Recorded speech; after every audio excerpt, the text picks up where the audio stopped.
بسم اللہ الرحمن الرحیم۔ مسائل اور معلومات کے ایک اور پروگرام کے ساتھ جس کا نمبر 129 ہے، انور سعید آپ کی خدمت میں حاضر ہے۔ آج کچھ بات کھیلوں کی ہو جائے۔ حال ہی میں 23واں عالمی ورلڈ کپ ختم ہوا ہے۔ تین ممالک میں ہوا ہے یہ، یعنی امریکہ کے علاوہ کینیڈا اور میکسیکو کے بھی بعض شہروں میں کچھ میچز کھیلے گئے، لیکن اصل ٹورنامنٹ زیادہ میچز امریکہ ہی میں کھیلے گئے۔ 11 جون کو یہ ٹورنامنٹ شروع ہوا تھا اور اب 19 جولائی کو، یعنی ایک مہینے سے زیادہ عرصے تک جاری رہنے کے بعد یہ ختم ہوا ہے۔ 48 ٹیموں نے اس ٹورنامنٹ میں حصہ لیا ہے اور اس ٹورنامنٹ کے دوران بھی اور میدان میں اور میدان سے باہر بھی بہت ساری ایسی باتیں ہوئی ہیں، بہت ساری دلچسپ باتیں ہوئی ہیں، اور خود اس ٹورنامنٹ کے بہت سارے پہلو ہیں۔ اب کھیل صرف کھیل نہیں رہے ہیں، کھیل بہت بڑے کاروبار بن گئے ہیں، بہت بڑی ایکٹیویٹی بن گئی ہے، صرف تفریح نہیں رہی ہے۔ ان کھیلوں کے سیاسی پہلو بھی ہیں، اقتصادی پہلو بھی ہیں۔ بہرحال کھیل کے جو تکنیکی پہلو ہیں وہ تو اپنی جگہ ہیں۔ اگر ہم اس کے سیاسی پہلوؤں پر موجودہ عالمی حالات کو سامنے رکھ کر اس کا ذکر کریں تو سب سے پہلی بات تو یہ ہوئی کہ ایران جو ایک اچھی فٹ بال ٹیم رکھتا ہے، امریکی صدر نے اس کو امریکہ آنے کی اجازت دینے میں بہت ہی ہچکچاہٹ کا مظاہرہ کیا، لیکن بالآخر ایران کی ٹیم بھی اس ٹورنامنٹ میں گئی اور اس نے میچز بھی کھیلے۔ لگتا ایسا ہے کہ ارجنٹائن کی ٹیم کو، جو دفاعی چیمپئن بھی تھی 2022 کی قطر والے ٹورنامنٹ میں، اس نے کامیابی حاصل کی تھی کہ اس کو کچھ حمایت سیاسی طور پر کچھ ملکوں کی، اس کی بعض پالیسیوں کی وجہ سے حاصل تھی۔ ان پہلوؤں میں ایک تو یہ ہے کہ ارجنٹائن کے صدر نے حال ہی میں اسرائیل کا دورہ کیا تھا اور خاص طور پہ وہاں کے وزیر اعظم سے باقاعدہ مصاحبہ کہہ لیں یا معانقہ کہہ لیں، اور یہ ظاہر کیا تھا کہ اس کے اسرائیل کے ساتھ بہت گہرے تھے۔ اسرائیل نے بھی کئی مرتبہ ارجنٹائن کے حق میں بات کی ہے اور خود کھیل کے بارے میں یہ توقع ظاہر کی تھی کہ ارجنٹائن ہی یہ ٹورنامنٹ جیتے گا۔ کھیل کے دوران بھی کچھ غلط فیصلے ہوئے، خاص طور پہ ارجنٹائن کے میچز میں، اس وجہ سے بھی کچھ شکوک و شبہات ظاہر کیے گئے، لیکن بہرحال ریزلٹ جو نکلا وہ سب کے سامنے ہے۔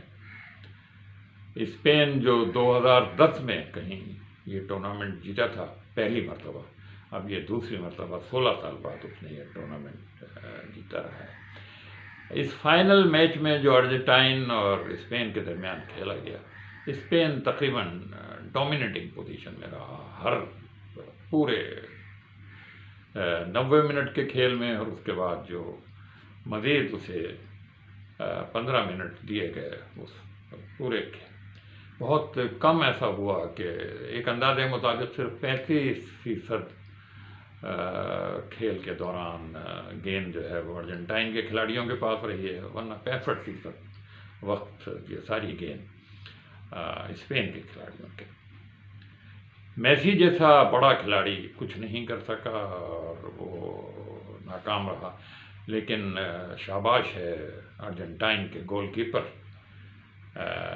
کو کہ اس نے ارجنٹائن کے اسپین کے پے در پہ حملے بچائیں۔ اگر یہ گول کیپر یہ حملے نہ بچاتا، بہت بڑے مارجن سے ارجنٹائن کو شکست ہوتی۔ بہرحال یہ تو اس کے کچھ اندرونی معاملات تھے، کھیل کے میدان کے معاملات تھے۔ کھیل سے باہر بھی کچھ فیصلے ایسے ہوئے جن سے یہ شبہ ہوا کہ ارجنٹائن کو شاید کچھ فیور کیا جا رہا ہے۔ ابتدائی میچوں میں مصر نے ارجنٹائن پر 1-0 کی برتری حاصل کر لی تھی، لیکن کافی دیر کے بعد ویڈیو کیمرہ وغیرہ دیکھنے کے بعد کمرے میں بیٹھے ریفری نے یہ فیصلہ کیا کہ نہیں، یہ گول صحیح گول نہیں تھا۔ اسی طرح سے الجزائر کے میچ میں ارجنٹائن کے میسی نے کچھ دھکم بیل کی تھی جس پر اس کو ریڈ کارڈ دکھایا جانا چاہیے تھا نقادوں کے مطابق، لیکن ایسا نہیں ہوا۔ بہرحال اس طرح کی چیزیں تو میدان میں اور میدان سے باہر ہوتی رہتی ہیں۔ سیاسی پہلوؤں کا اگر ذکر کیا جائے تو خود ارجنٹائن اور انگلینڈ کے درمیان فاکلینڈ کے مسئلے پر بہت ہی اختلافات ہیں۔ ایک مرتبہ بہت زوردار لڑائی بھی ہو چکی ہے، تو ان میچز میں فاکلینڈ کا ذکر بھی آیا ہے۔ ادھر ارجنٹینا اور اسرائیل کے درمیان حال ہی میں بہت گہرے تعلقات قائم ہوئے ہیں، اور ارجنٹائن کے سربراہ نے حال ہی میں اسرائیل کا دورہ بھی کیا تھا، اور نیتن یاہو نے یہ امید ظاہر کی تھی کہ ارجنٹائن ہی یہ ٹورنامنٹ۔ دوسری طرف اسپین نے فلسطینی ریاست کے حق میں آواز اٹھائی ہے، اور مئی کے مہینے میں اسپین میں ایک بڑا مارچ غزہ کی حمایت میں بھی ہوا تھا، جس میں اس کا وہ مشہور کھلاڑی جو اس وقت 19 سالہ امین جمال مسلمان کھلاڑی، وہ بھی فلسطین کا پرچم لے کے شامل ہوا تھا۔ مزے کی بات یہ ہے کہ اس مرتبہ تقریب رونمائی میں صدر ٹرمپ جب کھلاڑیوں کے گلے میں میڈل ڈال رہے تھے تو اس امین جمال نے کچھ ہچکچاہٹ کا مظاہرہ کیا ان سے ہاتھ ملاتے ہوئے۔ کافی دیر تک ٹرمپ اپنا ہاتھ آگے کیے رہے، اور کافی دیر گزرنے کے بعد امین جمال نے ان سے ہاتھ ملایا۔ اس سے بھی ایک انڈیکیشن، ایک اشارہ ملتا ہے کہ اسپین کے لوگ امریکی پالیسیوں کے بارے میں کیا رائے رکھتے ہیں۔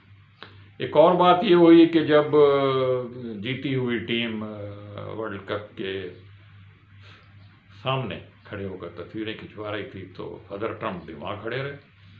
کھلاڑیوں نے اس کو محسوس کیا، اور آخر فیفا کے صدر نے بڑی مشکل سے ٹرمپ کو وہاں سے ہٹا کر بائیں طرف وہ لے گئے۔ اس ٹورنامنٹ کے جہاں دیگر پہلو ہیں، ان میں اقتصادی پہلو بھی بہت اہمیت رکھتا ہے۔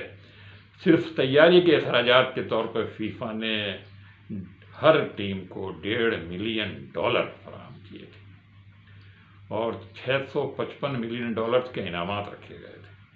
جو ونر ٹیم تھی، جیتنے والی اسپین، اس کو $50 ملین، جو پاکستان کے تقریباً 114 ارب روپے کے برابر ہوتے ہیں۔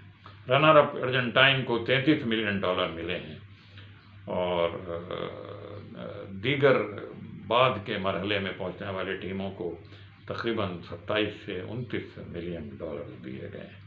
ہر مرحلے میں، یعنی جس نے ایک میچ بھی کھیلا ہے اس کو 16 سے 19 ملین آپ اندازہ لگا سکتے ہیں کہ کتنی رقم اس ٹورنامنٹ میں انوالو تھی۔ بہرحال یہ بہت سارے پہلو ہیں۔ ایک اور اہم پہلو یہ ہے کہ پاکستان کے لیے کہ اس ٹورنامنٹ میں بھی اور دنیا کے اور بڑے بڑے فٹ بال ٹورنامنٹس میں پاکستان کی، یعنی شہر سیالکوٹ کی بنی ہوئی فٹ بالیں استعمال کی جاتی ہیں۔ یہ معیار ہے پاکستان کی، یہ بڑی خوشی کی بات ہے۔ بہت ترقی کی ہے اس صنعت نے سیالکوٹ میں۔ ایک زمانے میں سلائی ہوتی تھی فٹ بال کے مختلف ٹکڑوں کی اسٹچنگ ہاتھ سے کی جاتی تھی، اب مولڈنگ ہو رہی ہے، اب ان کو جوڑا جا رہا ہے۔ اتنا کوئی مضبوط سلوشن ہوتا ہے جو اس کو، اور اس کی بڑی ٹیسٹنگ ہوتی ہے، اور بہت مرحلوں سے گزرنے کے بعد یہ فٹ بال ایکسپورٹ کی جاتی ہے۔ پروفیسر امین جاوید بڑے مشہور صنعت کار رہے ہیں سیالکوٹ کے، انہوں نے داغ ڈالی تھی سیالکوٹ میں فٹ بال اور اسپورٹ کا سامان بنانے کی۔ آج ان کی اولاد یہ کام کر رہی ہے۔ بہرحال یہ ایک کچھ دلچسپ پہلو تھے اس ٹورنامنٹ کے جو آپ کی خدمت میں پیش کیے گئے ہیں۔